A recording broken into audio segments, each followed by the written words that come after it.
Hey everyone, it's your Lady Vintage Bags here, and welcome to Collectionmas. Collectionmas is where every day between now and Christmas Eve, I'll be posting a small subset of my handbag collection. And today we're going to be doing my vintage Chanel collection.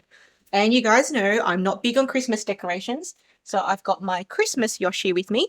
I thrifted him from Salvos for $2, and he's got his Christmas bauble. So I have 3 vintage Chanel bags here, and I'm going to go in the order of which I acquired them.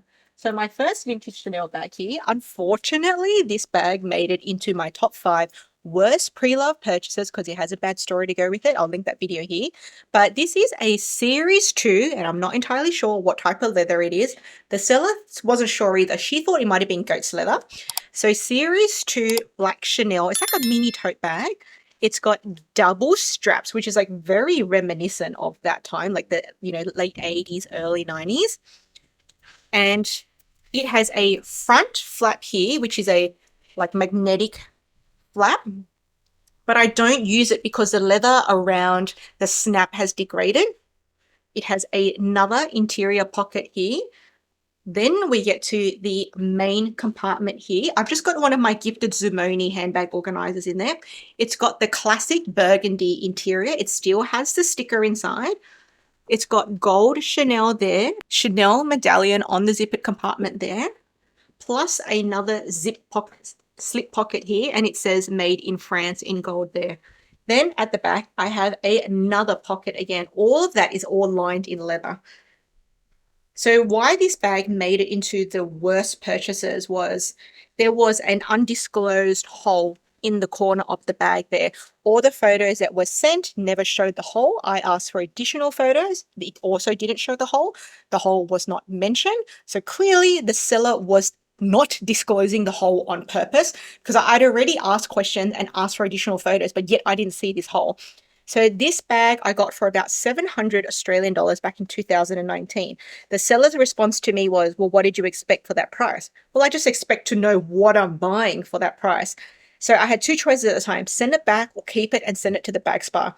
I made the choice of keeping it and sending it to the bag spa. The bag spa cost as much as the bag. So I essentially doubled the price of the bag, which I didn't realize at the time. So maybe in hindsight, I should have sent the bag back and bought a different bag. But that's the choice I made. Can't change the past. But now I have a lesson that I've taken with me. It's better just to save up for a better condition bag. But at the same time, in this case, I didn't know the condition because she didn't disclose it. Now, the 2 straps may seem odd to some people, like 2 crossbody straps. That's looking a bit weird. And in the beginning, I was not used to it too, but then I got used to it.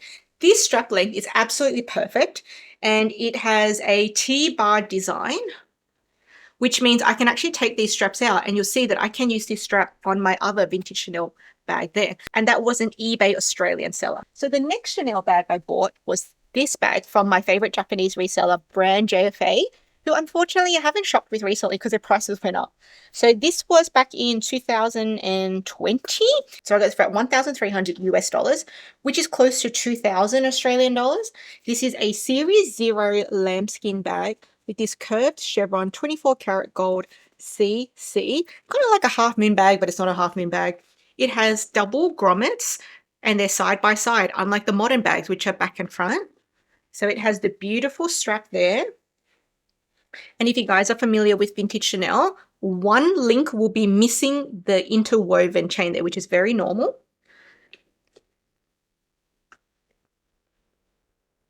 It opens up to a beautiful burgundy interior, and it still has the original sticker there. I'm just using my gifted Chanel Zumoni handbag organizer. This is the Chanel small flap organizer. And it has a beautiful CC there. This is a really good bag. It was priced a bit lower because it has one sort of deformed side. So you can see that side there compared to this side. This side looks more normal. This side looks more deformed. Now this strap is a bit too short to wear crossbody for me. So what I can do is take one of the straps from this bag, tuck its original strap inside, and you can go through any of the grommets, but I'm just going to pick the outside grommets in this case. I'm going to put this T-bar strap through the grommet hole. You can see I've also got a ribbon there in case I want to use a lobster claw strap. This Chanel strap from the Series 2 bag fits through the grommet on the Series 0 bag. There we go. going to do it on the other outside grommet. There we go. And now I have a cross body length vintage Chanel bag. And I can just hide the original strap at the back there so you can't really see it. And there, so now it's become crossbody. So it makes this bag, when you put the power of two Chanel bags together, you get a synergistic effect. 1 + 1 = 3. Now, at the time that I bought this bag, I was actually really irrationally obsessed with collecting vintage Chanel at that time. And I actually made a really poor financial decision, which I would completely discourage anyone from doing. I used the last $2,000 in my account to buy this bag. So I essentially went broke buying vintage Chanel. That is not recommended. Please do not do that. If you have your last $2,000, you have no business buying a Chanel bag. I had no business buying a Chanel bag. So if that is you, please do not buy bags. Wait till you have more money, then you can buy bags, not using your last dollars on a bag. Ain't no bag worth going broke over. And I have a video talking about my mental struggles at that time with making irrational decisions about buying handbags, which I'll link here. Now, my third and final vintage Chanel, unfortunately, this also made it into my 5 worst pre-love purchases together with that one.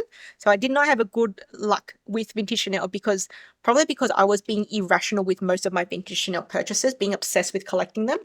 So this is also a vintage Chanel Series 0 bag, but I don't know what leather it is because this bag has been painted, so I can't feel the original texture. This is, like the previous one, coated in 24 karat gold. It opens up to a beautiful all-white interior. Just have the handbag organizer in there. Now, I don't know if the interior has been touched up or not, and it still has the original sticker. It says Chanel there. It says made in France there. I did get the authenticity card with this one. And with the Chanel Series 0 cards, you'll have this extra special feature of the president's signature. And then with the serial number, you'll see this white background. So if you see a white background on a Series 0 card, it is a real thing that happens. It looks different to all the other serial cards. It's like a special thing they do with Series 0. I actually learned this from the authenticator I use, Zico's authentication, when I first got this bag. So the reason why this was such a bad purchase story was because I asked the seller if this bag had been sparred, and they said no. Clearly this bag has been painted, so it has been sparred. So that was con number 1. Number 2 was the price. I bought this when the price was I paid too much for what it is. So I paid $1,600 US, which was about 2,300 Australian dollars, which was not a good deal for this bag. But nonetheless, one pro, if you're to look at the bright side of having a painted white bag, is the stains actually don't stick to the paint. I got pink lipstick on it and it just wiped right off.